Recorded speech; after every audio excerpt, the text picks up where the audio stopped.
Sir TVK ఏంటి ఏ magic చేసింది? TVK పరిస్థితి ఏంటంటే ఇప్పుడు ప్రస్తుతం నెంబర్స్ చూస్తాం మనము ఒకసారి. నెంబర్స్ లో వాళ్ళకైతే 11 సీట్లు తగ్గినాయండి గవర్నమెంట్ ఫామ్ చేయడానికి. వాళ్ళు కాంగ్రెస్ తో వెళ్తారా లేకపోతే ఈ ఎన్డీఏ పక్షంలో ఏదో ఎండిఎంకే ఏదో ఉంది, వాళ్ళు ఒక 5 సీట్లు తెచ్చుకున్నారు, వాళ్ళతో వెళ్తారా? ఎలా వెళ్ళినా ఇద్దరు రెండు కూటమిలో ఉన్నారు. ఒకళ్ళేమో ఇండీ కూటమిలో ఉన్నారు, ఒకళ్ళు ఎన్డీఏ కూటమిలో ఉన్నారు.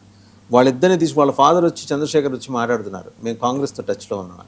కాంగ్రెస్ వీళ్ళతో టచ్లో ఉందా? ఈయన కాంగ్రెస్ తొందరపడి మాట్లాడినట్టు. ఆయన 107 సీట్లు తెచ్చుకున్న వాళ్ళతో వాళ్ళు టచ్లోకి రావాలి, వీళ్ళు టచ్లోకి వెళ్ళారు అనేది ఒక రాంగ్ సిగ్నల్ పంపిస్తే ఆయన విజయ్ చెప్పారు, ఇప్పుడే మాట్లాడకండి వారించాడు.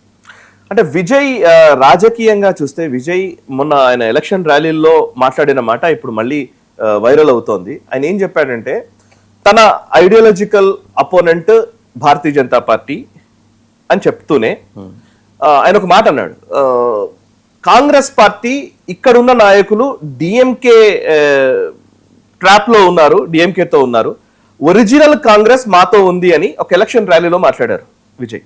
ఒరిజినల్ కాంగ్రెస్ అంటే ఏంటి? ఇప్పుడు రాహుల్ గాంధీ విజయ్తో ఆల్రెడీ మాట్లాడి ఉన్నారా? ఇది ఒక కీలకమైన విషయం. రెండోది, రాహుల్ గాంధీ డిఎంకే ర్యాలీల్లో ఎక్కడా కూడా పాల్గొనలేదు.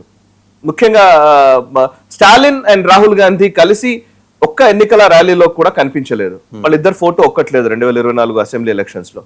సో డిఎంకేని కాంగ్రెస్ డంప్ చేయాలనుకుంటుందా, లేదా కాంగ్రెస్ ని డిఎంకే డంప్ చేయడం వల్ల, అండ్ డిఎంకే కూడా స్పష్టంగా చెప్పింది ప్రభుత్వంలోకి కాంగ్రెస్ ని తీసుకోము అని. ఓకే, పొలిటికల్ బ్లండర్ ఒక రకంగా చెప్పాలంటే స్టాలిన్ చేసిన బ్లండర్. సో కాంగ్రెస్ ని తీసుకోము అని చెప్పడం, వీళ్ళిద్దరు కలిసి పార్టిసిపేట్ చేసిన ర్యాలీ కూడా లేదు కదా, ఎక్కడా లేదు. అందుకే ఒక ఈక్వి డిస్టెన్స్ మెయింటైన్ చేస్తున్నారేమో అనిపించింది. తేజస్వి యాదవ్కి ఎలాంటి అనుభవం ఎదురైందో కాంగ్రెస్ తో, స్టాలిన్ కూడా అలాంటి అనుభవం. అండ్ విజయ్ ఇంకో మాట అన్నాడండి, అండ్ ఆయన ఐడియాలజికల్ అపోనెంట్ ఎవరు అని అంటే బీజేపీ అని చెప్పాడు. సో ఐడియాలజికల్ అపోనెంట్ బీజేపీతో, లేదా అండ్ బీజేపీకి వచ్చిన సీట్లు కూడా ఏం లేవనుకోండి పెద్దగా, బీజేపీ ఒక సీట్ వచ్చింది. సో ఇప్పుడు టీవీకే టాలీ ఇప్పుడు 108 సీట్లు, అంటే వాళ్ళకి ఇంకా 10 సీట్లు కావాలి. 118 అయితే మ్యాజిక్ ఫిగర్ దాటినట్టు, 117 ఇస్ ద మ్యాజిక్ ఫిగర్, 118 వస్తే పర్ఫెక్ట్. సో 10 సీట్లు కావాలి. 10 సీట్లలో ఎవరి దగ్గర నుంచి తీసుకోగలుగుతారు? నెక్స్ట్ సెకండ్ ప్లేస్ లో డిఎంకే ఉంది 59 సీట్లు, అండ్ ఏడీఎంకే 47 సీట్లతో ఉంది. తర్వాత కాంగ్రెస్ కి 5 సీట్లు వచ్చాయి. కాంగ్రెస్ కి 5 సీట్లు వచ్చాయి. పట్టాలి మక్కల్ కచ్చి ఏడీఎంకే ఎన్డీఏ కూటమిలో భాగస్వామిగా వచ్చింది, 4 సీట్లు ఉన్నాయి. ఇప్పుడు పిఎంకే ఏమైనా బయటకు వచ్చి వీళ్ళకి సపోర్ట్ చేయవచ్చు. లేదు అని అంటే ఐయుఎంఎల్ ఉంది ఒకటి, 2 సీట్లు గెలిచినవి, అండ్ సిపిఐ 2 సీట్లు గెలిచింది, విసికే 2 సీట్లు గెలిచింది, సిపిఎం 2 సీట్లు గెలిచింది, బీజేపీ 1, డిఎండికే 1, అండ్ అమ్మా మక్కల్ మున్నెట్ర కళగం ఆమె Sasikala party 1.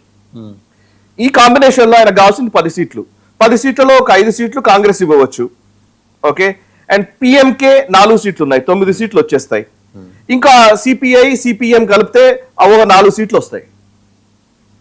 So CPI CPM మద్దతు తీసుకుంటారా? సిపిఐ సిపిఎం అండ్ కాంగ్రెస్ డిఎంకేకి మద్దతు ఉన్నారు వాళ్ళు ఉన్నారు, కానీ పొలిటికల్ ఎలక్షన్స్ తర్వాత ఇంకేముంటది? డిఎంకే మద్దతు ఎక్కడిది, ఇంకేముంటాయి?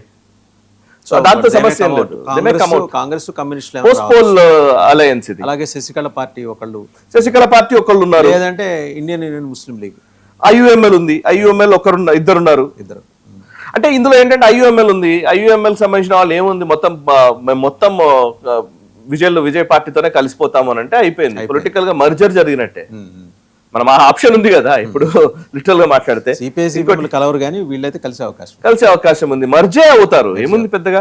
అండ్ ఇంకోటి ఐఎన్సీ ఉంది, కాంగ్రెస్ పార్టీ ఉంది. ఒకవేళ రాహుల్ గాంధీ లేదు అని మాట్లాడాడు అనుకోండి, ఆ 5 ఎమ్మెల్యేలు ఏముంది డైరెక్ట్ గా విజయ్ తో వచ్చి కూర్చున్నారంటే, ఓ 2 మంత్రివర్గాలు ఇచ్చారంటే అయిపోయింది, సభాపక్షం వచ్చి కలిసిపోతుంది. సో ఇప్పుడు విజయ్ అడ్వాంటేజ్ పొజిషన్ లో ఉన్నారు. 10 మంది ఎలాగోలా ఎవరో ఒకళ్ళు వస్తారు, కలుస్తారు, అయిపోతుంది. 5 ఏళ్ల వరకు మంచి అధికారంలో ఉండొచ్చు.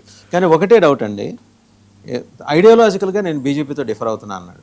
2029 వరకు అయితే ఈ ప్రభుత్వంతో, ఇప్పుడున్న కేంద్రంలో ఉన్న ప్రభుత్వంతో సఖ్యతతో వ్యవహరించాల్సిన అవసరం అయితే ఇతనికి ఉంది కదా. అంటే అలా కూడా ఎందుకు అనుకోవాలి మనము?